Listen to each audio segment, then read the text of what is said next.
and keep, or an item of clothing that you yourself intend to pass on to a daughter at some point. And I want you to imagine yourself holding that item of clothing up in front of yourself as you look in the mirror and asking yourself again the question, what am I seeing here? Why is this piece of clothing valuable to me that I've either kept it or that I want to pass it on? And again, we're looking for close kind of observation and reporting of what is seen. So take 5 minutes to do that. Finish the sentences that you're working on.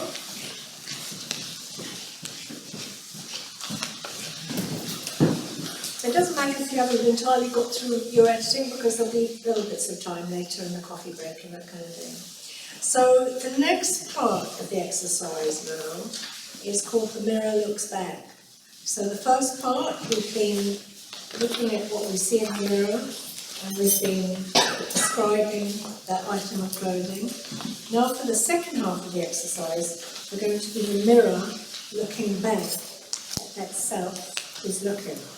So going back to your first exercise, that's you in the piece of clothing that you love or have loved and wear and don't wear, both once more and not. Go back to that first piece of free writing that you did, the first exercise. And I want you now to answer back to it. So you're now going to be the mirror looking back at you, looking at yourself. Now, at this point, I want you to do something different. Whereas the first exercise asked you just simply to describe what was seen, I now want you to be critiquing, judging, thinking, and maybe even feeling mirror. So that mirror is asking questions like, who does she think she is? Who does he think he is? Who do they think they are? What's that item of clothing doing for them, and why should it be affecting them in the way that it seems to be?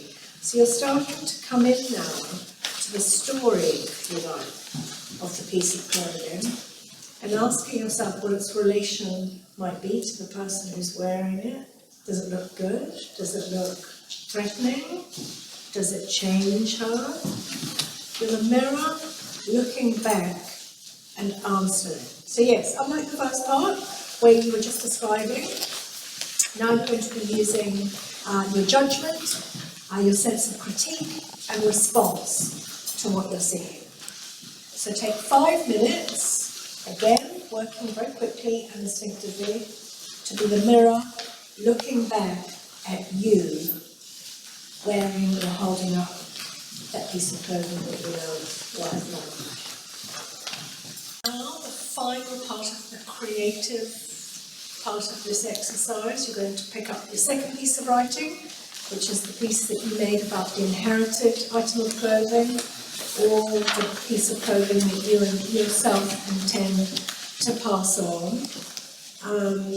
And do the same thing in terms of your writing. You're the mirror looking back and asking yourself these kinds of critiquing, so they can be quite judgmental questions about what it is about that piece of clothing, what should be so special, what your expectations are for it, if you're passing it on, the reasons that you might have wanted to keep it in the first place. Again, give yourself 5 minutes just to write very instinctively and quickly. It's so lovely looking around and just seeing everybody writing away. It's gorgeous. So what you've got there now are 4 pieces of material that we're going to be working with and using later in Jean's part of the workshop. But you've also got 4 pieces of kind of fully alive writing. 4 pieces that are all doing different things, and if you like, 4 pieces that are opening up this kind of sense of a multiple self. What I'm imagining is, a series of mirrors, all reflecting each other, reflecting each other, reflecting each other, in an endless circle of items of clothing and sounds. There's something else I'd like you to do, which you may or may not get the chance to work on today, but you might write this down as instruction for self. And if you like, this is the real imagined spaces part of the morning. Because what we've done so far is create absolutely creative, vivid little pieces of living text. Imagine Spaces, as I said, asks us to reflect on our own thinking and our own making processes. And I'd like you to take a couple of minutes, and you might do this just while we're having our coffee break in a bit, just to ask yourself this question. How did working on those pieces just now, those 4 pieces, make you feel? And secondly, from that feeling, what did it make you think? For my own part, as we've been working away this morning, I've been looking around you all as you've been writing and looking at all the wonderful kind of winter woolies I'm seeing. All these amazing jerseys and cosy things. I myself am wearing my new birthday jersey. And I've been reflecting in the light of Foucault's heterotopic thinking about this distance that exists between ourselves and the clothing that we put on. I've been thinking how a jersey makes me feel. It makes me feel like super cozy, but also like robust. And there's something about the child that's opened up when I put on a really brightly coloured woolly pulley bed. Yours is the same. It's like land of childhood and play and feeling robust. You know that thing when you're a child, you never feel the weather, your mother's always saying, come in, it's freezing. You're not even noticing, you're in your woolly pulley. And I've been thinking, in light of this heterotopic thinking, in a Foucault-like sense, what the distance is between that piece of clothing and the wearer, and that relationship that exists, a kind of inside, outside.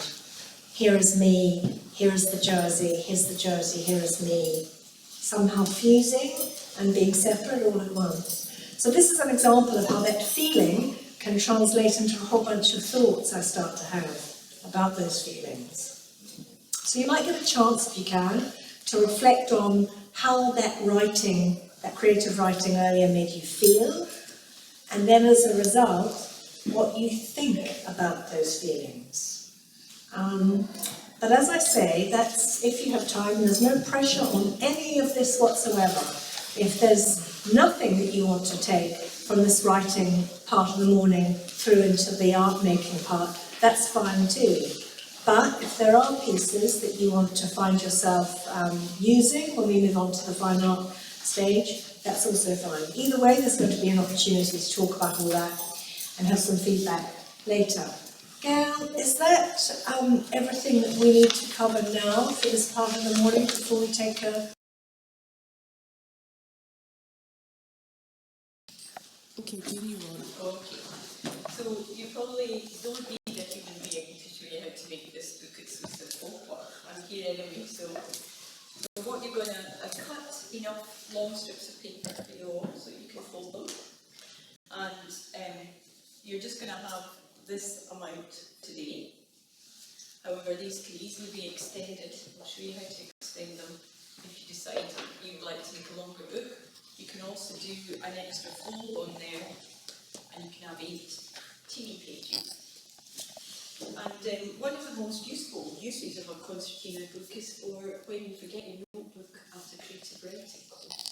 And only bits of paper, you can then fold yourself some pages, and you've got your notebook straight away. And also, a lot of you have got lovely books to write in, so I know that you're interested in paper and nice pens and writing. So these you can stash into the back of a notebook, it's just a really handy way. I chop up all the envelopes that come into our house and make them into folding notebooks for messages or, that's your Scottishness, writing a message list, a shopping list. So the biggest thing you have to be able to do to make a folding book is be careful about folding your corners and lining them up. And the best way to do it is standing up, because then you're looking over the top of it and you're matching your corners. And it's quite good to have clean hands as well. Quite often my hands aren't clean. These are called bone folders, and they're used by bookbinders to get a sharp fold. You don't have to use them for these books, but it's handy because this paper's quite thick. If you're going to be making books yourself, you need paper that's 150 grams or heavier. If it gets too thick, it's harder to fold.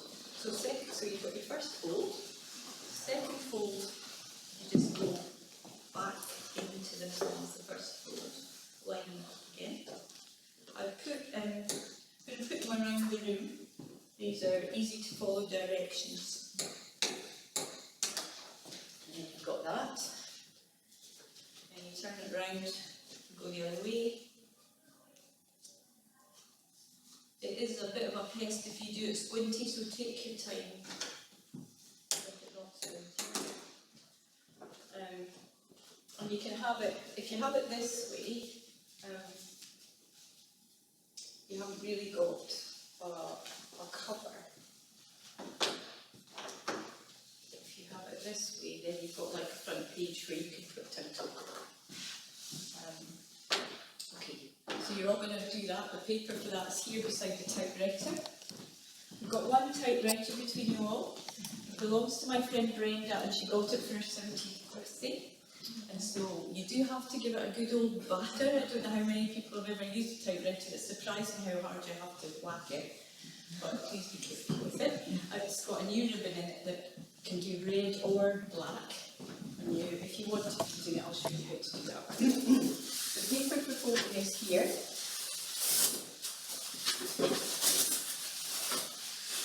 I'll just go through what's on this table so that you know what's happening. There's spare paper for typing here. There's, in this folder here, there's all sorts of,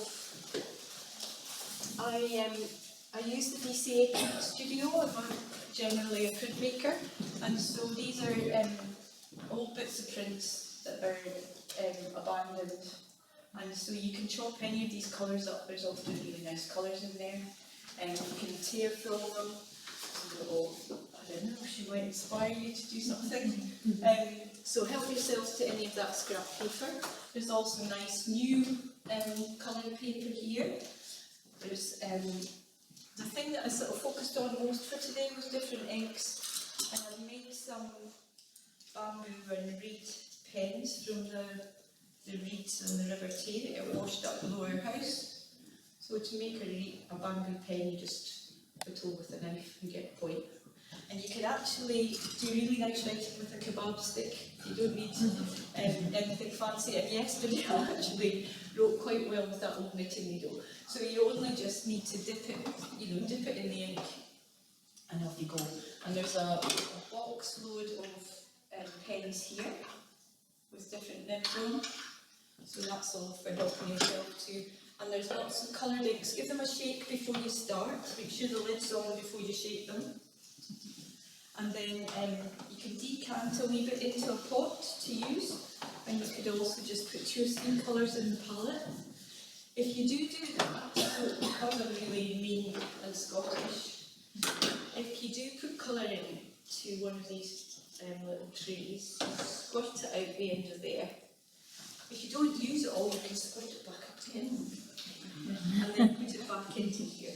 Okay, it makes tidying up time much more fun, really. All these things you discover.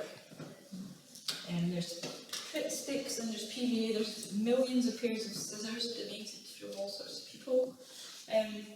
The other thing is I've got, in this box there's some little rubber stamps that I've made for different things. So you can use any of these with the rubber stamp, the stamp pads to decorate your books. You can also, from a collection of old rubbers, carve your own patterns or your own writing with a liner cutter. But if you're using a liner cutter, don't do that. Make sure that this hands out the way and then just carve across the rubber. And you can use any of the edges and then you just stamp the rubber into the ink. I'll just show you how it works. I always start with colouring in, but of course. And so it was interesting, that idea of including words as part of the design almost. And I think when they're your own words, it'll be interesting to see how you start, if you start with the writing or if you start with your creations. And the other thing is, don't be too worried about the finished one, because you can actually do everything on other bits of paper and then stick it in, rather than feel, oh God, I don't want to start drawing on the front of this nice clean book. So work on the scraps of paper and then glue them in. Could I suggest also that you can take little lines, not only from the book, or Foucault, or Sabine Bernard, but you can take little lines from what you've written and actually include them in the actual concertina book as well. And you use the writing pens for that and the typewriter, etc. So I think that we'll pull the tables out from the wall, and if you get your elbows out so that you've got enough room to work. And don't be squashed, because you can move these tables as well. Make sure you've got plenty of room, and then it's a race to grab the best.